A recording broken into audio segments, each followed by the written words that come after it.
আমরা তারেক রহমানের কাছে সেই বার্তা পাঠিয়েছিলাম, আমাদের সভাপতি নুরুল হক নূর, আমরা যে আপনারা বড় দল, আমাদের হয়তো সাংগঠনিক সক্ষমতা আপনাদের মতো এত বড় নয়, আপনাদের আছে, এই আন্দোলনকে কাজে লাগান।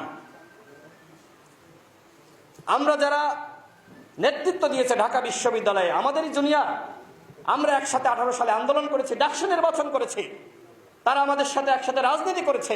আমরা তাদেরকেও বলেছিলাম যে এই আন্দোলনকে জনগণের মুক্তির আন্দোলনে পরিণত করতে হবে। এটি গণ আন্দোলন ছিল, যে আন্দোলনে ছাত্ররা, যুবকরা, শ্রমিকরা, প্রত্যেকটা পেশার মানুষ যে আন্দোলনে অংশগ্রহণ করেছিল। এই আন্দোলনে কোনো সেন্ট্রাল লিডারশিপ ছিল না, কেন্দ্রীয় চরিত্র ছিল না।